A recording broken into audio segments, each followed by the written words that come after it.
Well, as we said yesterday, I'll read out from this volume 22, starting with the page 432, I think, 33. A series of letters on rebirth. I read out a few selected ones yesterday, but today I'll start reading from the beginning itself. But all these letters have the central truth that are really discussed in the Life Divine in the subsequent chapters. So you can see, if you can remember by the time we come to the third chapter in the series, a lot of these truths are covered in that chapter also. But as they are in a simpler language here, we will try to understand them first here in these letters. The soul takes birth each time, and each time a mind, life and body are formed out of the materials of universal nature according to the soul's past evolution and its need for the future. When the body is dissolved, the vital goes into the vital plane and remains there for a time. But after a time, the vital sheath disappears. The last to dissolve is the mental sheath. Finally, the soul or psychic being retires into the psychic world to rest there till a new birth is closed. This is the general course for ordinarily developed human beings. There are variations according to the nature of the individual and his development. For example, if the mental is strongly developed, then the mental being can remain. So also can the vital, provided they are organized by and centered around the true psychic being. They share the immortality of the psychic. I think this we have said it often, how each layer or the sheath, the mental or the vital,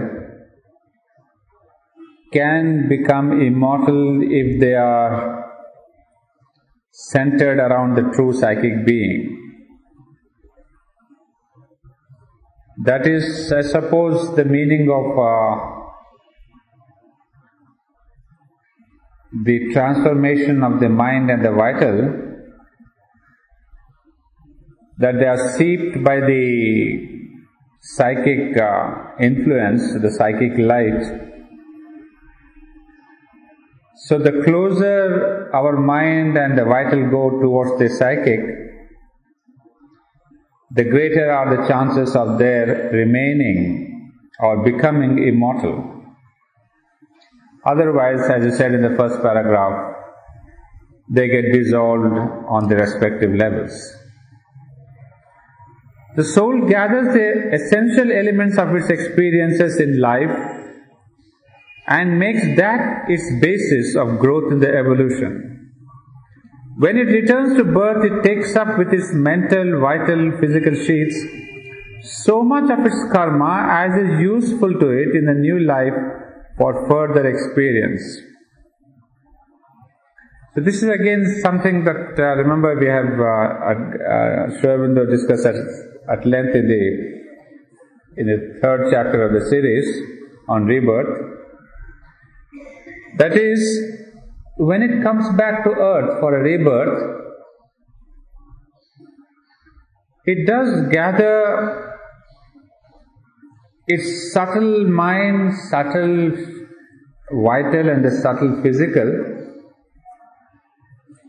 because it is in those layers that the karma of the previous life is stored. So what happens is that it does not carry its entire karma of its past births into each life. It is only so much of its karma as is useful to it in the new life. That means, say, by the word karma, do not think only of the bad effects. I mean, it's not the question of the retribution of the past acts, etc. Karma means all that it has developed in the past life. It selects only that much which is useful for the next life. So you see, there is as we have been commonly thinking, the whole of the previous life's karma comes to me, so I suffer my last birth's ill deeds and good deeds and all that. So it is not necessary that, whatever I have done in my past birth comes to me in this life. In fact, in another letter he will explain that sometimes it takes a completely different karma. I mean, say, in my last life if I was something, I could be the very opposite, because the soul says, I will develop, say, those characteristics of, an artist. If I were a painter last life, it's not necessary that I will become a greater painter this life. The entire karma means the experience of an artist, it leaves behind. He says, I'll take it up maybe in one of the subsequent lives. It's not necessary that I should come back as an artist and become a greater and a better painter. So you can see there is a choice of that action which is necessary for the present life. That much is taken up. So let's again remember that the entire past karma does not follow me in this life. Otherwise it would be too automatic. What I do. Normally, why we are saying all this is because normally that's what we have been given to understand. What I have done in my past life, I have the reward this life. What I do in this life, I will have the reward next life. It's not that kind of an automatic past into the present and the present into the future. Otherwise it becomes too mechanical. But the soul and the jiva, as Sri Aurobindo calls it, Karana Purusha, is beyond these mechanical laws that the mind has given in the interpretation of rebirth. So this is an important phrase where it says, only takes up so much of its karma as is useful to it in the new life for further experience. We'll come back to it in other letters. In the last paragraph of this letter, he brings about a new point. He says, it is really for the vital part of the being that Shraddha and rites are done, to help the being to get rid of the vital vibrations which still attach it to the earth or to the vital worlds, so that it may pass quickly to its rest in the psychic peace. Well, I think in India, every state has its own Shraddha ceremonies. And the basic idea being, it is to release the vital vibrations which still attach it to the earth or to the vital worlds. Well, each region again has, the number of days is the 3rd day or the 12th day or the 10th day. Some day, doesn't matter which day. But there is a Shraddha ceremony, and it has come to us from the ancient times, but you can see there is a truth in that. But we'll see the next letter what Sri Aurobindo thinks about it. He's just stating that this is the meaning of Shraddha. To cut off the vital vibrations which are really around the gross physical. Not the mental and the deep vital, we cannot do much.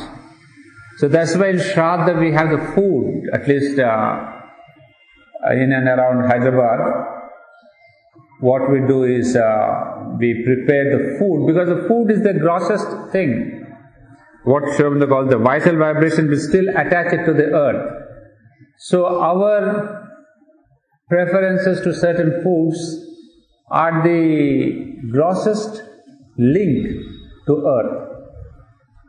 So we in Hyderabad circle, what we do is normally prepare the favorite food or food dishes of the deceased and then give it to the birds, or sometimes it's thrown into the water so that the fish consume that food. So this has been, of course, what Sri Aurobindo writes. I knew it before because through the practices. that we have at Hyderabad that is meant only to release the vital being. Well, there are Brahmins are called and then pindas are made and all kinds of things are done, but remember the basic idea is this. Now Sri Aurobindo says, I only said what was originally meant by the ceremonies, the rites. I was not referring to the feeding of the caste or the Brahmins, which is not a rite or ceremony. This is also done to feed the Brahmins or to feed the poor class. He said that doesn't come into any of the ceremony. That is an additional thing, but that is not feeding the Brahmin or the caste does not really help the disease to get rid of his vital vibrations.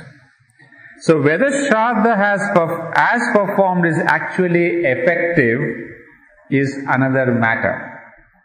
For those who perform it have not either the knowledge or the occult power. So he has not really confirmed if it should be done or not.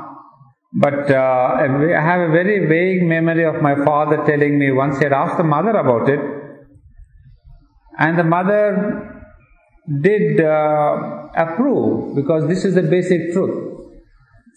But as shown in the comments here, those who do that, means the pujaris, they have neither the knowledge nor the occult power.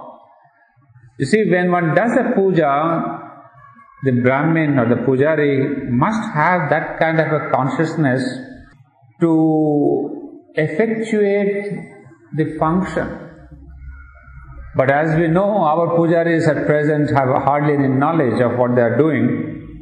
Maybe they have, as a parrot, memorized the mantras or the slokas or the verses, and their eye is fully on the money that you give them. So Sri Aurobindo is telling us, I don't know how much of knowledge they have in order to help the vital being. So I think what we do here at Pondicherry in the ashram, that we don't have this Shraddha ceremony as such for feeding people and all that. But yes, there is a quiet meditation and invoking the mother. So we ourselves are not pujaris capable of really releasing the departed soul. But yes, we invoke the mother and pray that she may help the person who has left the body to pass over this vital region. So that way the idea still persists, but it has taken a completely new form. The human pujaris and pandas and brahmins are not involved. It's a direct relation with you and the mother and the family member who has left the body.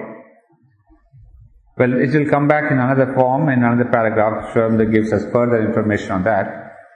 Now this is his next letter. After leaving the body, the soul, after certain experiences in other worlds, throws off its mental and vital personalities and goes into rest to assimilate the essence of its past and prepare for a new life. It is this preparation that determines the circumstances of the new birth and guides it in its reconstitution of a new personality and the choice of its materials.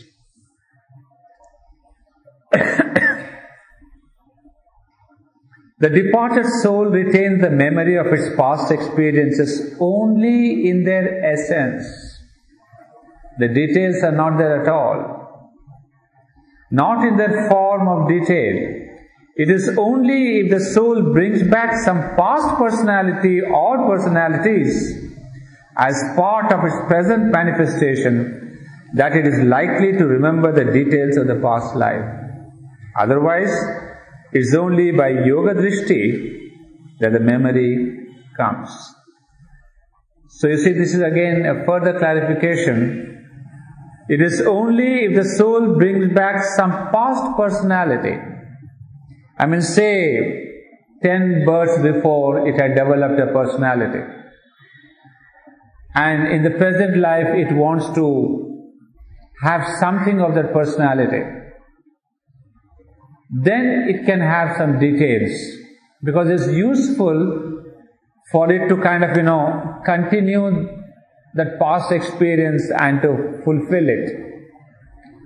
For example, if somebody was a poet in one's last birth or a couple of births before, then even if in the present birth it wants to be having the experience of a poet, then their past life's poet and the present life poet, they can be connected.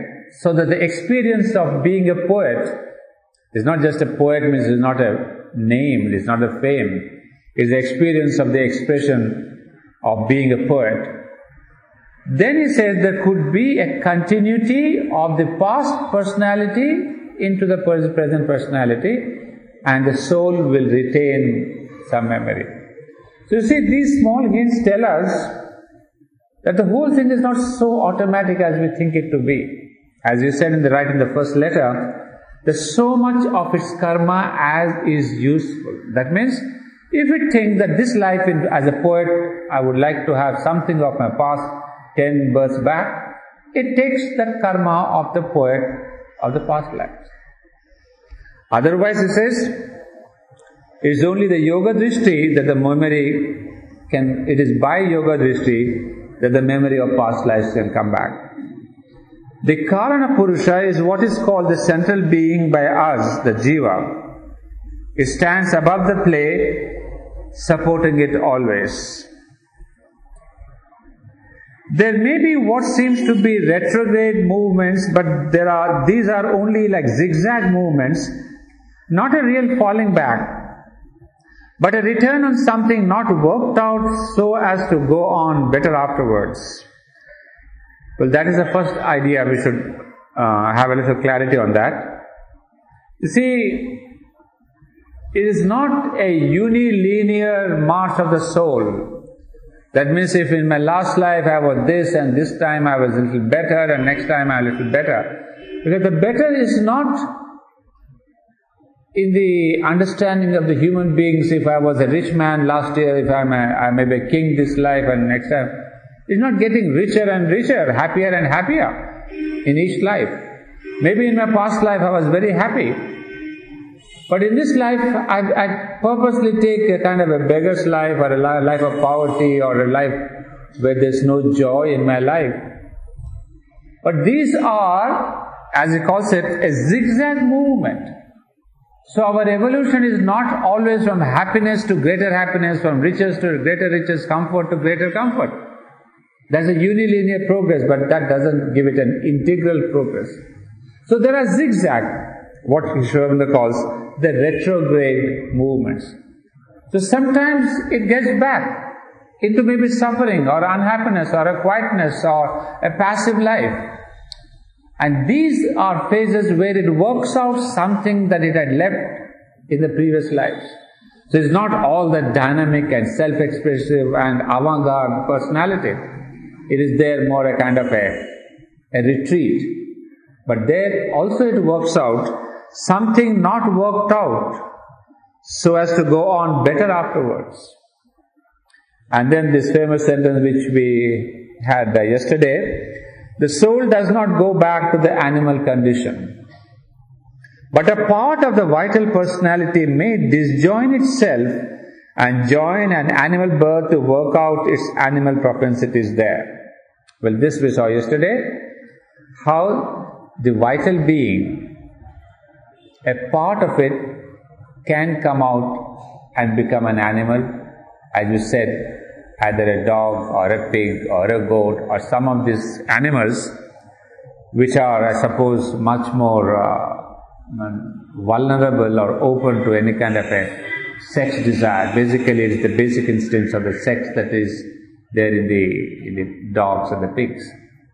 So that is one of the animal propensities because of which there could be a kind of a halt in the unilinear progress of the soul. There is no truth in the popular belief about the avaricious man becoming a serpent. These are popular romantic superstitions. The next letter. The soul, after it leaves the body, travels through several states or planes until the psychic being has shed its temporary sheaths. Then it reaches the psychic world where it rests in a kind of sleep till it is ready for reincarnation. What it keeps with it of the human experience in the end is only the essence of all that it has gone through, what it can use for its development. This is the general rule, but it does not apply to exceptional cases or to very developed beings who have achieved a greater consciousness than the ordinary human level. It is not the soul, the psychic being, that takes a lesser form. It is some part of the manifested being, usually some part of the vital, that does it, owing to some desire, affinity, need of particular experience. This happens fairly often in the ordinary man. I suppose you have noted this word, that it is not the psychic being that takes a lesser form. Please remember, so there is no going back of the psychic being into the animal. It is the vital sheath, and that too it says in the previous one, a part of the vital sheath goes to the animal. But now how does it affect the soul or the psychic being? You see, until the whole vital sheath is dissolved, the psychic cannot move onwards to the next mental sheath. So if on the vital level, one part of the vital being comes down to the animal for satisfaction and satiation, up until that time it gets dissolved, the soul is stuck in the vital world.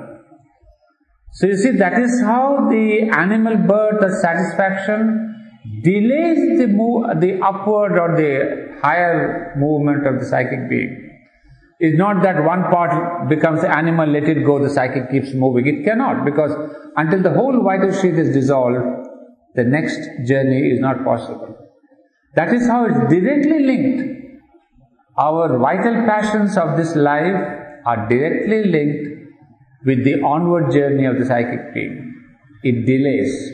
And as we have seen in the Life Divine, of course I think you'll see it later on, but we have already seen it in the synthesis of yoga, that if we have too much of earthly attachments with whatever level is money or possession or property or women or food or anything, if you have not gone beyond the material, physical components of life, then obviously we don't even go to the vital level, we just go across into the subtle physical, come back immediately to the physical.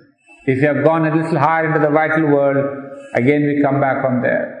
So what he's saying is only, as he says, a normal human life, taking for granted that the soul really goes from level to level, but within parenthesis he explains, is not so for all the souls. It depends upon what you have done upon the earth. Now, next letter. At the time of death, the being goes out of the body through the head. It goes out in the subtle body and goes to different planes of existence for a short time until it has gone through certain experiences which are the result of its earthly existence. Afterwards, it reaches the psychic world where it rests in a kind of sleep until it is time for it to start a new life on earth. That's what happens usually. But there are some beings who are more developed and do not follow this course. Now this is, of course, you have seen two letters which have more or less the same idea. Obviously you will see some ideas are repeated because there are different letters to different individuals maybe. Now the next letter. The soul goes out after death in a subtle body. Recollections last only for a time, not till rebirth. Otherwise the stamp would be so strong that remembrance of the past births, even after taking a new body, would be the rule rather than the exception. Well, in the Life Divine he argues that it would be redundant for the psychic being to keep the memory of the past lives, because it's not useful for the present life at all. In fact, it wants to have a fresh experience and not be burdened by the past life's experiences and memories. So, to keep the memory of the past life is a kind of a burden. So, it gets rid of them. it sort of, takes the essence, keeps it out in its own world, and then says, for the present, I don't need all that. So it does not necessarily keep the memory of the past lives. Of course, if it wants to get back some memories, it can do so willingly and willfully. But it's not an automatic thing. We have a very long argument in one of the chapters of Life Divine. We will come to that. So this question of, some people saying that we have memories of my past birth, well, we have to take it with a pinch of salt, because unless the psychic being is so very developed in those persons where it can voluntarily call back the memories of past birth, I think it would be some kind of a vague impression, or maybe some kind of a desirous memory, is not the real memory. To continue the letter, you say relationships of one birth persist in successive births, the chances depending on the strength of the attachment. This is somebody has written to Sri Aurobindo. He says, this is possible, but not a law. As a rule, the same relationship would not be constantly repeated. The same people often meet again and again on earth in different lives, but the relations are different. The purpose of rebirth would not be served if the same personality with the same relations and experiences are incessantly repeated. But this is, of course, a very common belief in India, especially the 7 life relation of husband and wife. That doesn't happen, because no husband and wife, they ever come back as a husband and wife. They could perhaps meet somewhere on the roads of France, or on the Berlin roads, or on the Bangkok roads. But it will be more like friends, or some people, yes, I think I met you somewhere. But the relationship changed, because as it says, then it would be redundant. Each life to have same relation, it says it is meaningless. It is not the case that there is complete annihilation of the ego in respect of forms of life lower than man after death.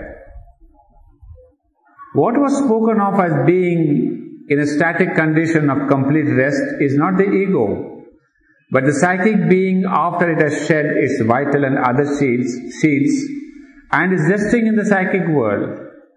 Before that, it passes through vital and other worlds on its way to the psychic plane. Now, this is something new again. It is possible to come into direct touch with the departed so long as they are near enough to the earth. It is usually supposed by those who have occult experience that it is for 3 years only.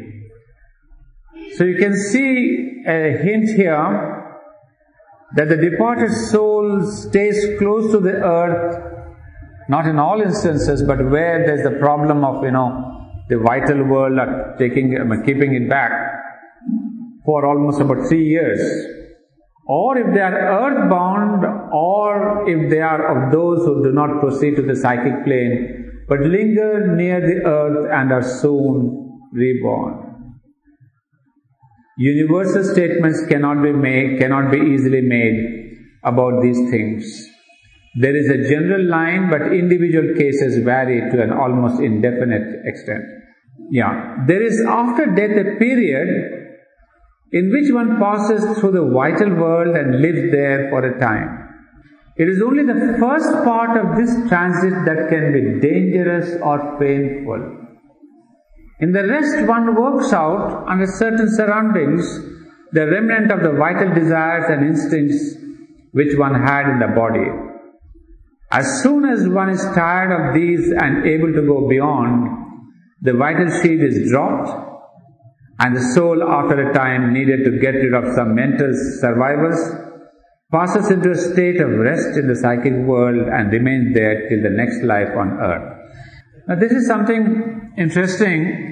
We need to have a little more discussion on this. Sri Aurobindo is telling us it is only the first part of this transit that can be dangerous or painful. You see, I don't know if I told you in this class, because I remember having said it at SACAR when I was taking class on Rebirth. Maybe if I have to repeat, I can do so. You see, which is this dangerous transit? You see, Mother explains, well, there was a kind of an incident which kind of gave us this explanation. There was a lady here in the ashram who was suffering immensely towards the end of her life.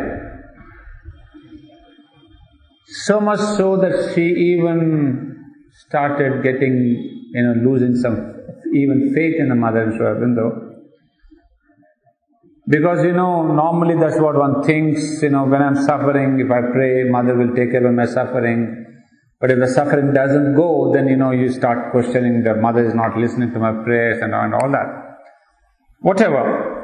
The result was that she was in a tremendous depression, and as we know, depression always blocks any grace or divine consciousness acting upon you.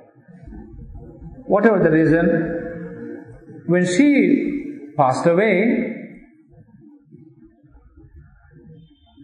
the Mother saw a very significant thing, that is Sri Aurobindo's symbol seal on her forehead. And that evening it seems it is Sri Aurobindo himself who came to the Mother and said, I have helped her. And then the Mother saw on her forehead the seal of Sri Aurobindo's symbol. The Mother in the beginning was a bit surprised, because she had lost faith and she was depressed, she was really gloomy and close to all kind of a divine influence. But then when Sri Aurobindo comes and tells her about what he has done, then the question rose, what is the meaning of this seal? And Sri Aurobindo seems to have said that all those who die here, I will put this seal so that they may pass through this region. Now that was the discussion, which is this region? Because as we know now, after leaving the gross physical, there is a subtle physical, then there is a vital, the mental, etc., etc. So is it that those who die in the ashram environment, the Pondicherry place, is not necessarily Pondicherry, but the ashramites here, that if they get the seal of Sri Aurobindo's symbol on the forehead, do they get a visa right up to the psychic world? That means what we do now in the physical has no meaning. You can be the crookedest fellow and the stupidest ass here, and still if your soul goes to the psychic world, all that we are reading about philosophy, about rebirth has no meaning. So the question rose, what does it mean when Sri Aurobindo says, my seal would be there on the forehead so that they may go through?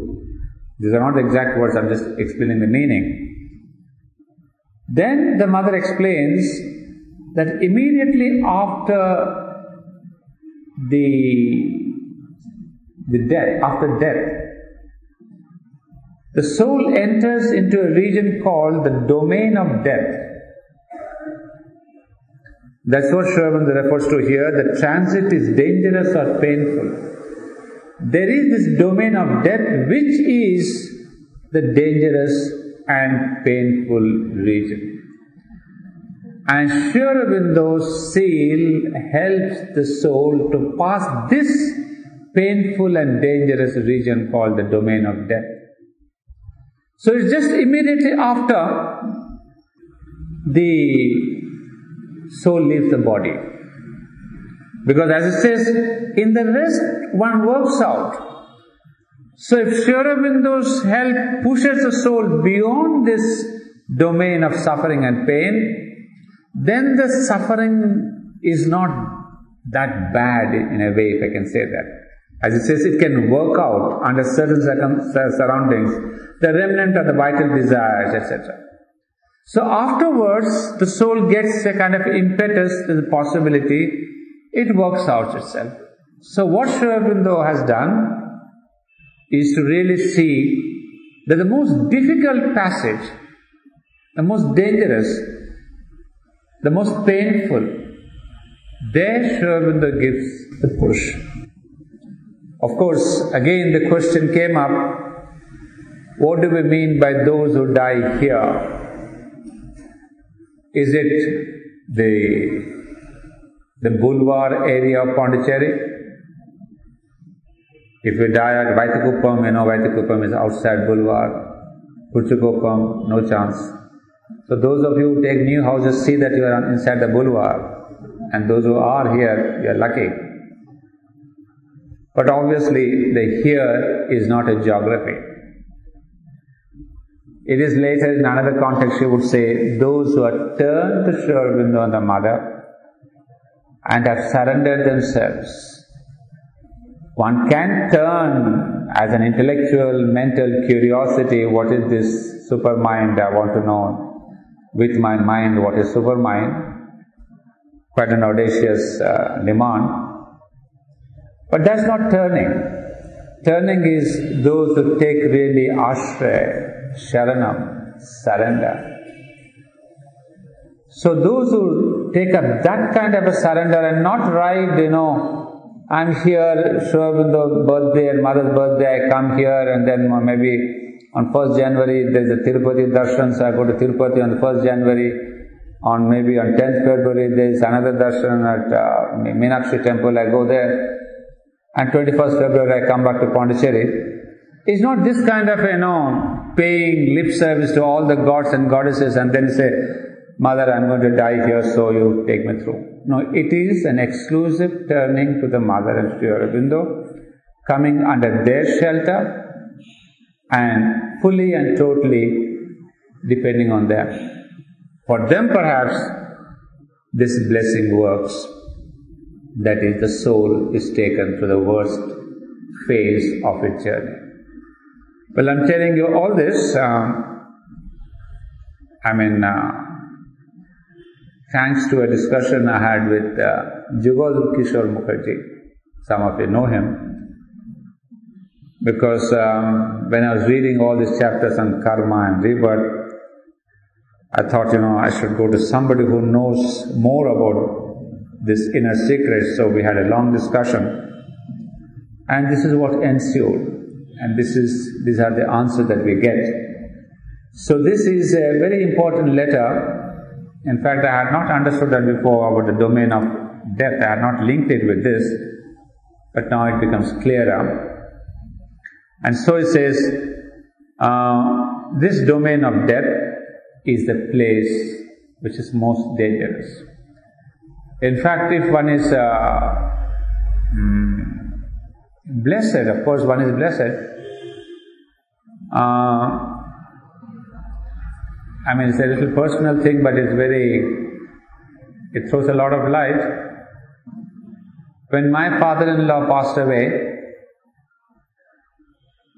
after a few days, 10th, 12th, 13th day, I don't remember, he came to me in my dream and said, as typically as he would when he was in his body, saying, Anand, from here, where do I go? And he talked to me in Bengali. Well, now I can understand that once he passed through this dangerous zone, with the blessing of Mother and Sri Aurobindo, obviously, then there was the direction was open into the vital world, into the mental worlds. And as in his life, he would always, we were son-in-law, a philosopher and friend, all kinds of relations we had. So when he was in his body, he would always ask me about these questions about Mother and Sri Aurobindo's philosophy, and so I would answer. So even then, he asked me the same question, Amikante kothay jabo. The same thing. Now we put together things and we say yes. So otherwise, some people are stuck in this zone for long times, and of course there are lots of stories from Nalinida, etc. I won't go into that. But that is what we understand here. Now one can help the departed souls by one's goodwill or by occult means if one has the knowledge. Well, right there, I think I'd better tell you, is an incident which we know. So if somebody has the occult knowledge, one can help the departed soul. That is, there's a narration of a story, a lady who goes to Nalanida and tells her that she has been seeing her mother for the past 10 years, who has been almost, weeping and in a depression all through. So she was so frustrated, she goes to Nalanida and says, I'm hardly able to sleep because my mother, I see her every night, almost every night. What do I do? And Nalanida said, come back later. And later when she returns to Nalanida, he said, well, from now on she will not come to you. Why? What happened? He, because of his occult knowledge, he went into the vital world and there he saw the soul of the mother, and then he helped that lady, that person, that soul to move on, because she must have been stuck in the vital regions, and because of her attachment or because of her whatever the reasons, she was not able to move out of the vital world. And because of this attachment with the daughter, she always came to the daughter and pleading and crying and all that. So once Nalanida did that, the lady never came back. So that's what I can say about this. By occult means, if one has knowledge, one can help. Of course, we had another person in the ashram, I forget his name, an elderly person. Even when I was a kid, he used to have a white beard and a huge stomach. He used to sit near the samadhi, giving us agarbatti in those days. I forget his name. He had the knowledge to contact with the departed souls. I mean, in those days, many people would go to him and ask for the departed soul of his friend or parents or somebody, and he had the knowledge. So that's what we see here, by one's goodwill or by occult means, if one has the knowledge. The one thing that one should not do is to hold them back by sorrow for them, or longings, or by anything else that would pull them nearer to earth or delay their journey to their place of rest. But this we have been told several times, and that's what is magnificent in the ashram. One almost forgets the person, he is so much detached that even one forgets. I mean, the utmost one people remember her or him is till the 12th day. When the close and nearby people, they call others for a meditation, and tathastu after that is gone. So that is what Sri Aurobindo says, not to hold them back by sorrow for them or longing. Again we have in India this annual remembrance, is 1 year past that this man passed away. All that is useless, because we are longing and recovering, remembering once again. This is all these longings or anything else that would pull them nearer to earth or delay the journey. So any of this annual remembrance, well, in my family, my uncle passed away and my aunt, every month she would do that day, not celebrate, but mourn that day for 1 full year. So 12 months she did that, and then now annually she is doing that. You see, all this is ignorance, and unnecessarily we are delaying the journey of the soul. So that's what, impresses somebody when they come new to the ashram, that how death is taken as a kind of, just a kind of a junction. And he was here, he played his role, he went to the mother, he has done his work for the mother, and tathastu is gone. So this is, I think, very important, that at least those of us who are a little conscious now, we could practice this, not to delay or to bring back this kind of by sorrow or pull them back, because I remember even in my own family, when my father in his last days was suffering with cancer, well, we did as much as we could, but then towards the end, we had to pray to the mother saying, "Mother, take him away. We have no bandhan anymore We have no tying up, no pulling down father. So these things help, because we have to cut ourselves, the living or conscious, pray to the mother that our relations are cut. He is your child, let him come back to you, take him away. So these things are what we can do, what Sri Aurobindo says, by goodwill. So when the time comes, we are quiet, tell the mother, Ma, whatever happens is your will. But we are not crying over it, we are not really sorrowing, we are not saying, oh, my papa is going. No, nothing. He is a child of the mother, he does his work. So these are things that we can do consciously, and as you can see, lots of things are there to help us. Well, I suppose we have to take a halt there. Well, when we come back next week or whenever, for the next class, I'll tell you by Friday the exact information regarding the next week classes. Well, I'll continue with this, because you can see there are small issues but very important, and as I told you, they're all related again to issues that Sri Aurobindo would take up in rebirth and karma, etc., which is, I suppose, one of the most magnificent paragraphs. But I can tell you right away that we are going to take up this question of rebirth and karma a little at great length, because after this, as I told you often, the chapters in the Life Divine take a completely different turn. The last 6 chapters are a completely different turn. So, these chapters on rebirth are of great importance for us on a normal day-to-day living also. So, I'll take up all that is really given to us by Mother and Sri Aurobindo. It doesn't matter what time it takes.